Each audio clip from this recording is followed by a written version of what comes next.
Story 1. The Man in the Electronics Section. Sarah had always enjoyed the quiet of late-night shopping trips. The Walmart near her college campus was usually calm, filled with the distant beeping of the self-checkout and the soft shuffle of her fellow night owls. But on this particular night, the air felt different, thicker, almost suffocating. As she walked through the electronics section, she couldn't shake the feeling of being watched. She glanced around and spotted the man in the oversized jacket, his eyes darting toward her every time she turned away. He looked like someone who hadn't bathed in days. His clothes hung loosely on his frail frame, and his unkempt hair fell into his eyes. She tried to ignore him, focusing instead on the latest smartphone display. But when she moved to the gaming section, he followed, standing just a few aisles away, peering at her with a mix of curiosity and something darker. Sarah's heartbeat quickened as she remembered her roommate's warning. Always trust your instincts, especially when you're alone at night. Deciding she'd had enough, Sarah made her way toward the exit. Just as she approached the sliding doors, she glanced back and was horrified to see him closing in on her, his face twisted into a strange, unsettling smile. Desperately, she pushed through the doors and sprinted to her car, her mind racing. As she reached for her keys, the man appeared outside, leaning against her window, his breath fogging the glass. "Don't be scared. I just want to help you find what you're looking for," he whispered. Sarah felt her stomach drop. She could see the glint of something metallic in his hand. In a blind panic, she slammed the car into drive and sped off, glancing in the rearview mirror to see him standing there, still smiling. The encounter left her shaken, and she reported the incident to the store the next day, but they brushed it off as an overreaction. Every time she returned, the thought of that man haunted her, lingering in the back of her mind like a bad dream that wouldn't fade away. Story 2. The Creepy Customer. Emily's shifts at Walmart were generally uneventful, filled with restocking shelves and ringing up customers. But there was always one customer who made the experience memorable for all the wrong reasons. Dubbed the Whisperer by the staff, he was an old man who seemed to appear out of nowhere, lingering in the aisles as if he were a ghost haunting the store.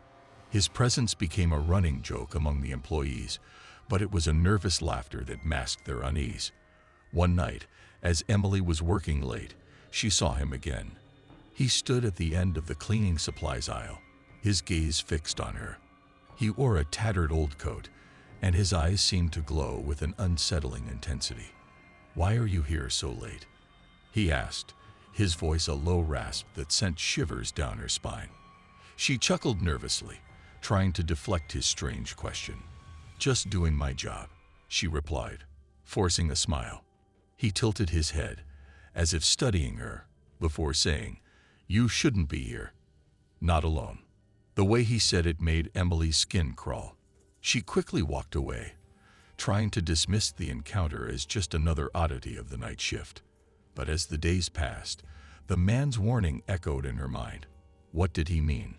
Was there something sinister happening in the store that she didn't know about? After the shift, Emily reviewed the security footage as part of her routine. She was shocked to find that the man had been in the store for hours, often standing in the shadows, watching not just her but other customers as well. The footage showed him whispering to himself, mumbling incoherent phrases as he loomed over unsuspecting shoppers. It became increasingly apparent that he was more than just a harmless eccentric. After consulting with her manager, they decided to ban him from the store. The next night, Emily arrived for her shift, feeling a sense of dread wash over her. Would he come back? The uncertainty gnawed at her, and every creak of the store made her jump. Weeks later, just as she was beginning to feel a sense of normalcy again, she saw him, standing just outside the store, staring in, his gaze locked onto her. It was a cold reminder that sometimes you can't escape the shadows that haunt you, no matter how bright the lights shine. Story 3. The Haunted Aisle. Jessica's friends had always teased her for being easily scared, but she felt a sense of adventure when they planned their Halloween pranks. The group entered Walmart late at night, excited and giggling, their eyes darting to the seasonal aisle overflowing with skeletons, ghouls, and haunted house decorations. While her friends huddled in the candy aisle, planning their next scare, Jessica found herself drawn to the eerie glow of the Halloween displays. The air felt charged, as if the store was alive with unseen forces. She wandered deeper into the seasonal section, her flashlight illuminating the grotesque masks and artificial cobwebs that hung from the shelves. As she examined a particularly chilling clown mask, the temperature around her dropped abruptly. It was unsettling enough that she began to feel uneasy. When she turned to leave, a soft whisper echoed in her ear, "You shouldn't be here." She whipped around, heart racing, but saw no one, just the flickering lights overhead and the disconcerting silence of the aisle. Ignoring the feeling of dread creeping up her spine, she continued browsing. The clown mask had turned to face her, its painted eyes staring straight into her soul. As she backed away, her foot caught on something, a bundle of plastic spiderwebs that seemed to have materialized from thin air. Panicked, she dashed towards the exit, but as she turned to leave, she felt a hand grip her shoulder. A chill shot through her, and she spun around, only to find nothing. The sudden emptiness sent her heart racing as she stumbled toward her friends, breathless and wide-eyed. When they laughed it off, she felt frustrated but also relieved that she wasn't alone. Later that night, as they left the store, Jessica glanced back at the seasonal aisle one last time. She swore she saw the clown mask peering out at her, but when she blinked, it was gone. The sense of unease lingered with her for days afterward, and she avoided that aisle for the rest of the Halloween season, convinced it was haunted by something far beyond her understanding. "Did you guys see that clown mask?" she gasped, trying to regain her composure. They laughed, assuming it was all part of her act.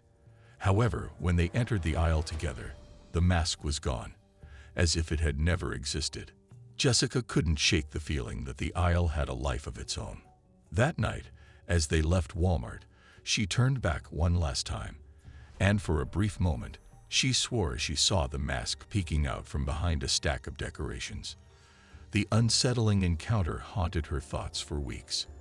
Every time she passed a Halloween display, she felt that cold grip on her shoulder again, reminding her that some things are best left untouched. Conclusion. These extended tales delve deeper into the unsettling experiences of the characters, exploring their fears and the chilling atmosphere of Walmart during late-night hours. Each story not only highlights the spine-tingling encounters, but also captures the emotional aftermath that lingers long after the eerie moments have passed. The blend of the ordinary setting and extraordinary fear creates a potent mix of horror that keeps readers on edge.